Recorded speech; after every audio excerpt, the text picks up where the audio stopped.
Denis Villeneuve was recently at the 52nd annual Saturn Awards, where he won for Best Director and Best Science Fiction Film. And this is a specific award event honoring science fiction, fantasy, and horror films. So this is an article from Inverse, and the title is Denis Villeneuve says Dune 3 will stay faithful to the book. So the article begins saying, although Dune Part 2 ended on a different note than the last pages of the original 1965 Frank Herbert novel, director Denis Villeneuve says that the tone and meaning of his ending are fairly similar to Herbert's intent. Further, he suggests that any radical theories fans might have that his adaptation will deviate from the second book, Dune Messiah, are unfounded. In fact, Villeneuve has suggested we should expect Dune 3 to be just as faithful to Herbert's text and in line with his approach to the first two Dune movies. There is one theory going around that Chani will emulate characteristics from another novel, Children of Dune, that she will be in direct opposition to Paul in the next movie. They feel like that's the natural progression for her character. So that is a pretty radical theory, and I wouldn't say that's entirely unfounded considering how they handled her character thus far in Dune Part 2. She is a very vocal critic of the religious manipulation, and obviously she's aware of the religious manipulation. The fact that she is aware at all is a significant deviation. But because she is aware of this, that makes her more of a critic and more of a figure that stands against what Paul is doing. And she stands as that window for the audience to realize that this isn't good what's happening. I feel like we already knew what was happening, though. This isn't a utopia in this science fiction world. This is very much grounded in themes surrounding real-world issues. The end of Dune is not triumphant. It is a conflict when it comes to Paul Atreides, because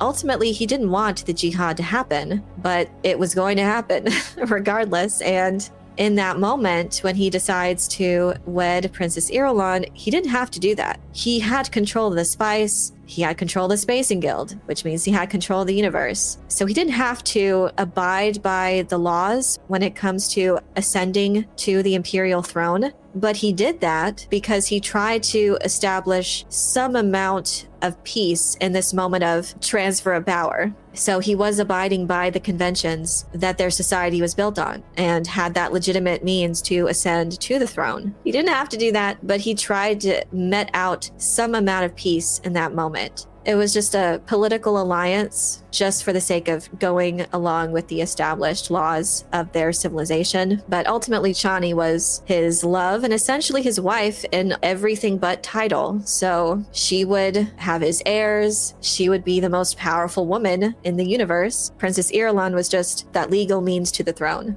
So going back to what Denis Villeneuve is stating about how he's going to handle Dune Messiah, in an interview roundtable uploaded by Cherry the Geek, Villeneuve answers various questions by different journalists at the Saturn Awards. At one point, someone directly asked Villeneuve how the ending of Dune Part 2 will impact the writing of Dune 3, and if the changes made to the book will lead to further changes. That's a very good question. And Denis Villeneuve says, quote, "It's not that different." Villeneuve insists, referring to the ending of Dune Part 2, in which Chani, Zendaya, is furious with Paul and rides off on a sandworm on her own. At the end of the book, Chani's heart is broken, and it's the beginning of the Holy War. You can't deny that the ending of Dune Part 2 is drastically different from the source material when it comes to how the Holy War begins, not just in terms of Chani, which is a significant change, but also the Spacing Guild and the handling of the origin of spice. And all of those elements connect at the very end and are depicted in a way that is very much different from how events unfold in the actual source material. When asked at the Saturns if he'll mess with the chronology and give us a movie set between the events of Dune and Dune Messiah, the answer appears to be no. That's where we left it. Villeneuve said on the subject of the ending of the first book matching with the ending of Dune Part 2. In a way, Dune 3 is quite similar. The next project is in the works and I was very inspired. Villeneuve also mentioned that though he had originally intended on taking a longer break, he felt compelled to return to Arrakis sooner than he thought and finish the story. Whether or not his version of Dune 3 will feel as faithful as he thinks, it remains to be seen, and like all things Dune, will remain up for interpretation until the sands of time run out. That just seems to bring up more questions than answers to me, if I'm being honest, because Anya Taylor-Joy is much older than 12 years old, obviously. Either way, a change is going to have to be made. If it's not going to be with the timeline, if it is indeed 12 years between the events of the film Dune and Dune Messiah, well, then you have to address why Aaliyah looks like an adult. So something's going to have to change to make that make sense. Maybe they'll use her preborn nature as a reason why, maybe as an accelerated growth rate for Aaliyah. Just going off of this quote, though, so far we can expect the timeline to now remain intact between the two stories of Dune and Dune Messiah, so 12 years. I think it'd be interesting if Aaliyah was the narrator this time for Dune Messiah. That's the theory that's been floated around, and I think that'd be a cool introduction to her character. And maybe she'll kind of recap her life, starting out with her vision in the womb, and she was there experiencing events. Lady Jessica's communicating with her. She's the one that is asking what's happening, and Lady Jessica says the Holy War begins, speaking to Aaliyah. So maybe she will then start narrating from that moment and what happens since, with the Holy War, recapping those events, maybe saying something of a glimpse of her nature to indicate why she looks like an adult. Accelerated growth done. So hopefully they do that well. That's just some stuff that they're going to have to make up for not covering in the story of Dune. I don't think they really established it. The whole sequence with Aaliyah in the womb as her mother's going through the Water of Life ceremony, we don't really know what's happening. It's a visual event, and we see like blue liquid coming into the embryo. If you don't already know the story of Dune, I don't think you're going to know what's really going on, because I don't think they really touch on it.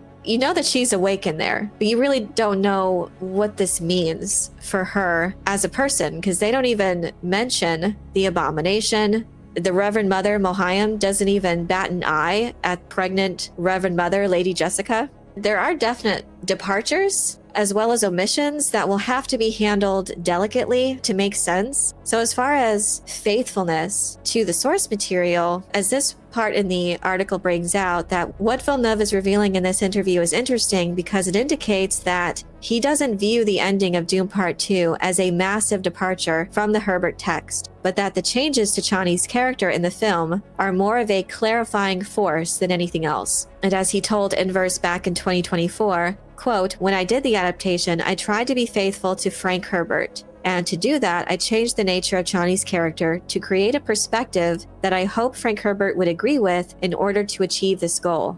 So while changing a book's text for film in order to achieve the original author's goals sounds counterintuitive, what Villeneuve means is that he, like many other fans over the years, worried that the cautionary tale aspect of the original book was too easily misinterpreted, and therefore certain thematic elements that Herbert intended needed to be made clearer. In a sense, Villeneuve's approach to adapting Herbert is to focus on conveying intended meaning over exact fidelity to the events." And ultimately, yes, I think he did a good job at conveying those important themes surrounding the character of Paul Atreides. I don't necessarily agree with using Chani to do so, because personally I feel like Stilgar was that. And I think a lot of people thought that that would have been a better means of conveying that theme of Paul's transformation, of being seen from just a regular outsider to an actual Messiah that was worshipped, because that's a part that stands out to me in the source material. And I think it was done well in the movie, actually. When Stilgar was there during Paul's sandworm ride test, it was a very important moment, because up until that point, Paul had established himself as a leader and led the Fremen to achieving several major military achievements, because obviously he's very well trained by his mentors and in the ways of warfare. But to be seen as the Mahdi in the eyes of the Fremen, he had to truly accept all of their customs, and riding Shai Hulud was like the ultimate test of that. So that was him proving that he had fully accepted and learned their ways. And that is the entire encapsulation of becoming a Fremen. Their ultimate mastery of the desert is proven by their ability to ride Shai Hulud. And children are able to do that. So there was a lot of responsibility. There was still that lingering doubt about whether Paul was the Mahdi in the Fremen's eyes, because that was the one thing that he had left to do. So the sandworm ride test was huge in that moment. So when he's able to do that, Stilgar then accepts that he's going to have to challenge me to be leader and a challenge ultimately to the death. The entire transformation and evolution of Stilgar's character and how he perceives Paul as this outsider and then warrior against the Harkonnen oppression to friend and mentor and then to worshiper. That is something that happens when he fully embraces the Fremen customs, but he needs the Fremen to follow him rather than the end-all be-all of all of their customs, because he doesn't want to kill Stilgar, but that's going to involve him having to change something that's so dearly held to them as their survival customs. They would need to view him as this Messiah for him to truly lead. So it's a huge moment. And at the end, after the Battle of Arakeen, Paul sees it in Stilgar's eyes that this person who was once his friend is now a worshiper. And it's sad, but it's something that a reader can fully grasp. He was skeptical too. He wanted to see the signs. He was looking for them. He was feeling them out. He was testing Lady Jessica and Paul. He wanted it to be true. He wanted these prophecies to be fulfilled, but he didn't want it to be blind faith. He wanted to see the signs and believe in that, to know that it's true.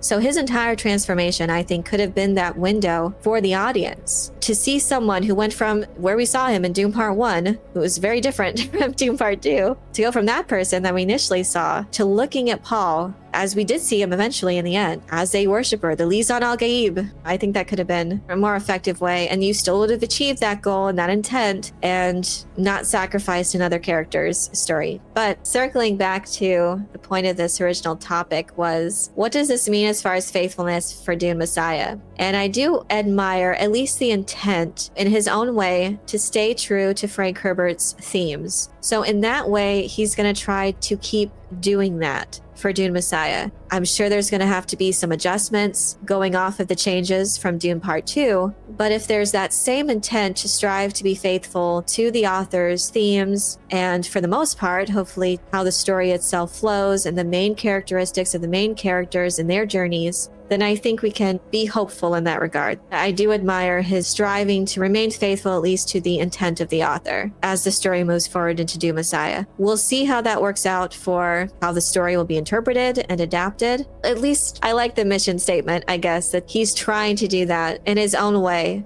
Hopefully that means there will be this believable reconciliation between Paul and Chani. I think it would be a bit too out there for at this point in the story for Chani to be a villain when it comes to Paul or actively trying to sabotage him in that way. I do think that they will find their way back to each other because they did kind of lay the seeds for that already in Dune Part 2, where Paul says, she's going to come around, I've seen it. So he's seen the future. He knows that she will return to him.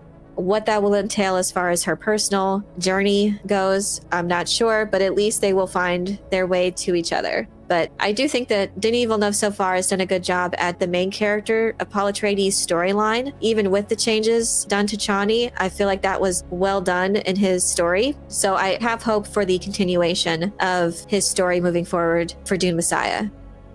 But I'm curious to know what you think of Villeneuve's comments on his intent to remain faithful to the book in his adaptation of Dune Messiah. Do you find his comments to be somewhat of a relief, or are you skeptical given the changes he's already made in Dune Parts 1 and 2? Let me know your thoughts in the comment section below. I hope you enjoyed this video. Leave a like if you did, and be sure to subscribe for more Dune and other sci-fi and fantasy news, theories, and lore. And if you're looking for other ways to show your appreciation, you can check out my Patreon page, where members get access to exclusive content and perks. Thank you all so much for your support. And as always, have a very nerdy day.